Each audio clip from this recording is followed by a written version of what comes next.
azt mondanám, hogy foglalkozzanak többet a parodontitisszel. Tehát jelen van, nagyon sok páciensünket érinti, nagyon sok implantációs pácienst is, foglalkozzanak vele, kezeljék, és ne hagyják, hogy az implantátumok, amiket olyan szépen és jól megcsinálunk, azok kárba vesszenek egy ilyen gyulladás miatt.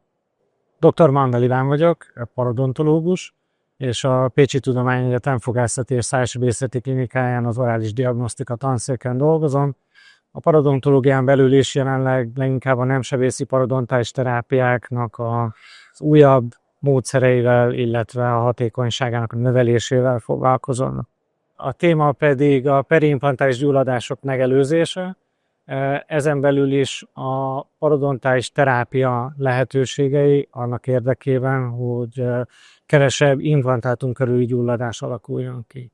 A periimplantitis az egyre gyakoribb nem csak azért, mert egyre több implantátumot helyezünk be, hanem egyre merészebben helyezzük be az implantátumokat. A fogágybetegség az mindig is jelen volt, egy nagyon gyakori népbetegség, tulajdonképpen a világ 6. leggyakoribb krónikus betegsége, és a kettő bizony összefügg. A fogágybetegség nagyon könnyen vezethet az implantátumok körüli gyulladásokhoz, ezekért nagyon fontos ezeket együtt kezelni. A hatékonyságot sokféleképpen lehet mérni. Tehát, hogyha arra vagyunk kíváncsiak, hogy mennyire csökkenti a gyulladást, akkor azt lehet mondani, hogy pont annyira, mint bármilyen más technika. Viszont ez minimálisan invazív, sokkal kisebb tehernek teszi ki a fogályszöveteit és a pácienst. Ilyen szempontból hatékonyabb.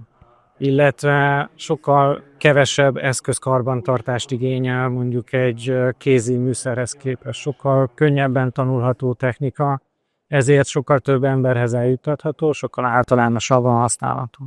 Azáltal, hogy kevésbé invazív, kevésbé károsítja az implantátum körüli szöveteket és az implantátum felszínét, ezzel járul hozzá a hosszú távú stabilitáshoz. Tehát kevésbé alakul ki mondjuk a lágyrészek visszahúzódása egy gyulladás kezelése után, és rendszeresen ismételhető ez a kezelés. Egy fenntartó kezelésként is tovább élhető. Csak most érkeztem, úgyhogy még teljesen nem néztem körül, de nagyon színvonalas. Nagyon színvonalas előadókat láttam a programfüzetben, illetve remélem sikerül is még bejutnom egy-két előadásra. Egy igazán pazar szakmai vásár van, remek helyszínen, össze lehet futni a régi kollégákkal, úgyhogy mindenképp jó. Mindenképp információt kapnak, tehát az ember a kis rendelőjében dolgozik, akkor nagyon könnyen elfelejti a külvilágot, és beleragad a kis megszokásaiba, és ez kinyitja egy kicsit a világot.